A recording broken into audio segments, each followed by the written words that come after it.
I might as well not be his child because he never done nothing for me. It took another man to step in his spot to take care of me and raise me up as a man. They told me the truth about it and that there was a different man that was biologically my father. How do you respond? Because she's a liar. She always has been. She does whatever she can to hurt anybody. She doesn't have a heart at all. Your Honor, that's another reason why I think my mother wanted me to keep this hush-hush. I think she was happy that he passed away. Mr. Harper Sr. narrates how this paternity case has affected his life. However, Ms. Harper counters this part of his claims. Your Honor, I have been affected by this by first ending up in jail for 21 days. Really? And You then- spent 21 days in jail because of failure to pay support, or you gotten behind? Yes, I had gotten behind in my child support. The police came to my house one day, knocked on my door, and told me that I was behind in child support. At that time, I didn't even know I was supposed to be paying child support. You never received a letter? I never received a letter. A notice? Nothing, Your Honor. They came, locked me up. I went to court. They asked me if I could pay the money what I needed for court at that time, what they were saying that I was behind in. How much did they say you were behind? At that time, I think I might have been like $500 behind. All right. In child support.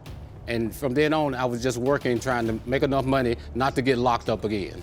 He just told a story because when they sent me a letter, they told me he was $25,000 behind. Mr. Harper Sr. tells the court why he has doubts. He also reveals he didn't do this, but Ms. Harper insists he did. Tension begins to rise as Ms. Harper causes Mr. Harper Sr. of this, and Mr. Harper Jr. shares his side of the story. Miss Harper, you remember this day? I definitely do. I definitely don't. How sure would you know? Because you busy getting drunk all the time. If I was drunk, then I wouldn't have came over there to the hospital to see you. Flashing, what is wrong with you? There is nothing wrong with me. Yes, it is. You need some help. You banded me and my child. What's wrong with you? Banded you and your child? That's right. You stopped me from coming to see my child. Don't go there. We was married. All right. Family, Let's calm down a little bit. You say so. Mac Jr., Yes. what would you like to add, young man? She offered him to come see me, and he used to come pick me up when he was driving the cab. He used to come pick me up every weekend, and then all of a sudden he just stopped. I stopped coming to get you, Junior, because of the fact that your mama and her boyfriend told me to stop coming to their house. So when I walked up on the porch, I'm like, what are you doing like that? She's telling me, oh, we just playing around. It wasn't nothing. And I'm like, but Myrtle, you're my wife, like that. Why are you out here kissing this other man? And so then the guy, he gets up and he's like, oh, it wasn't nothing, it was just a thing. And he was like, well, it's gonna be like that, I'll just walk away, I'm like, yeah, you need to before you get thrown away. Was this during the window of time that you believe Mac Jr. was conceived? Yes, because this was the person that she was messing around with. She's even been, my daughter will tell you what happened with that situation where she's seen her at her sister. Miss Harper, were you sleeping with anybody else during the time? No, Your Honor. The DNA test result is revealed, and Mr. Harper Jr. says this to Mr. Harper Sr., who responds with this. But Judge Lauren couldn't take it and reacts as well. Mr. Harper Sr., Yes, Your Honor. you are his father.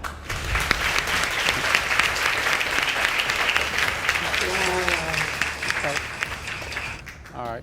Now, will you please step up and be a dad to your son? Yes, I will, if he'll allow me to. If he'll allow me to, I'll be there for him. You now have confirmed that he's in fact your biological father. And the things you felt all of these years have been validated. And you deserve an opportunity to tell him that directly. Tell him. It took 20 years for you to try to figure out that you was my dad. Where was you at when I needed you the most? Mr. Harper? If you allow me, I'll try to be in your life. If not, then I'll just try to keep in contact with you the best way I can, okay? As best as I can. That's not good enough. Ms. Smith shares this sad story regarding finding her biological father when he was younger. Mrs. McBride and Mr. McBride give their testimony regarding this case as they answer the judge's questions. Before she ever sent you that Facebook message, did you have any idea she existed? No idea whatsoever. Your Honor. He's real close with his children. And when she got a hold of him and the possibility that she was his daughter came up, he was upset because he said, well, I may have missed out on 35 years of her life. Mr. McBride, you do remember the relationship with Miss Smith's mother, am I correct? Yes, I do. I've talked to mutual friends and everything else, and I was never told. I had no idea whatsoever. So you've seen her mother, talked to mutual friends you've had, Yes. and no one has ever mentioned Miss Smith? That it was a possibility at all, no. Do you believe she's your daughter? I believe there's a great possibility of it. You do? The McBride couple gives reasons they believe Ms. Smith is Mr. McBride's daughter. Well, from pictures that we've looked at, and like my wife will say sometimes that she acts a lot like I act like. And, Your Honor, they're so much alike, it's uncanny. Really? Yes. In which way? Describe, please. Well, they not only look alike, and I have pictures here, I'd like to see those. Jerome, would you hand me the pictures, please?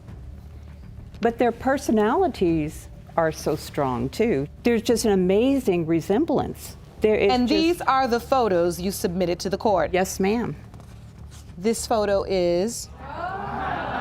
The Ms. one on Smith the is left the child. is Angie, and the one on the right is Mr. McBride's mother. Mother, yes. As a child. They even have that little twist in their mouth that she's got that his father has. Mr. McBride, you said you have boys. yes, I have two boys. Do you have any girl children? No, I don't. I would have loved to have had a little girl. And At the end of it, the DNA test result reveals this, and the case ends on this note. Mr. McBride, you are not her father. Oh. I'm sorry. me too. I'm so sorry.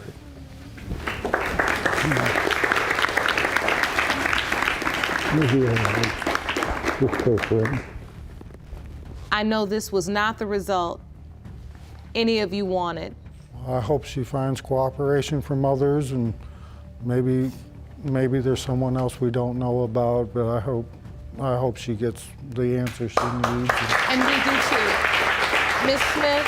We will be there to help her. And We plan to make a trip to see her before winter comes in, and we're still going to do that. Good. That's beautiful. I wish you all the very best of luck. Take care. Ms. Seaton starts by explaining that she's estranged from her mother, while Ms. McPeak says her daughter doesn't care who she hurts. Plus, there's no reason to doubt her paternity, since this didn't happen. My mom was supposed to make it to the hospital. She never showed up, whatever the reason was. So my grandmother and my Uncle Paul had both donated blood for their blood transfusion, and it came out that they were not, either one of them wasn't a match. So they couldn't give me the blood. Why do you look like she's not telling the truth, Miss McPeak? It's untrue, How do you respond? because she's a liar. She always has been. She does whatever she can to hurt anybody. She doesn't have a heart at all. But is she lying about the hospital saying there's not Yes. a match? Yes, she is. Ms. Seaton backs up her claims with this exhibit. However, Ms. McPeak insists she's a liar. It reads, I know my late son, Jesse Seaton, is not Jessica's father. Everyone in town knows that Teresa was with Greg while she was pregnant. I don't know why Teresa keeps denying it. I couldn't go years without telling Jessica who her real father was, which is Greg. When my son Jesse started dating Teresa, she was already pregnant with Jessica by Greg. My hopes for Jessica are that she will finally know the truth. Statement from Karen Hutchins. Karen's never liked me. She's just as big as liar as her granddaughter. Plain and simple. She never thought that I was good enough for her son. He could have had DNA at that time, and he didn't want DNA. He said he was 100% sure it was his. And ever since Jessica's been old enough to talk, maybe kindergarten, she's been nothing but an habitual liar. These confessions from Ms. Seaton take the case to another height.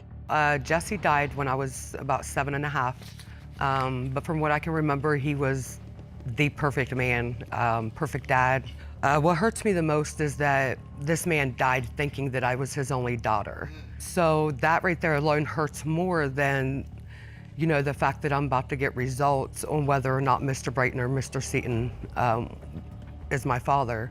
But my mom, however, had told me on more than one occasion that she had DNA done between me and Mr. Seaton. She also told my grandmother, Karen, and when asked about the results, I contacted our local DNA centers and did some research, and they have no DNA on file. Ms. McPeak keeps refuting Ms. Seaton's claims by calling her a liar, but she explains the relationship she had with Mr. Seaton and Mr. Bryson, the other alleged father. According to Mr. Bryson, she had also told him the same thing. Did you tell Mr. Bryson and your daughter about a DNA test, Ms. McPeak? No, everything she just said is a lie. Not one time ever did I tell her that we had DNA. That's a lie. Not one time ever did Greg Bryson even ask if it was his child. If I was not willing to have a DNA, I wouldn't be here today. So, Ms. McPeak, I need to ask you, how close in proximity were you intimate with both of these men? Or is it your assertion you weren't intimate with both of these men? I lived with Greg Bryson at the time. I met Jesse, and we were friends, and we just started going out as friends, and it was very close in time because I had to go home and throw Greg out. To resolve this confusion and find out the truth, the paternity test result is revealed, and it proves that the biological father is Mr. Bryson. Thank you. Where was you all your life? You lie. I never once. Okay. Just hug your daughter. Okay. Told you. No. You can stay with Why your daughter. did you lie? Because he had a chance to have the DNA. It doesn't matter what he had. You had a chance for 32 years to tell the truth, and you chose to keep Well, telling because that I same 100% lie. believe Jesse was your father. All right, listen, let's not ruin a beautiful moment for Miss Seaton, where she finally knows for certain who her biological father is. Sometimes you just gotta find the magic in all the mess. Sometimes you gotta wade through all the mess to get to the miracle. You just gotta do it. Mr. Barrows was not your biological father. the most unexpected result is found in the second DNA test. The results for this particular testing between you, Ms. Tirado, and yourself, Ms. Kyler, the results were inconclusive, and they need to do more reconstructive work to be able to identify whether or not you all share a biological father.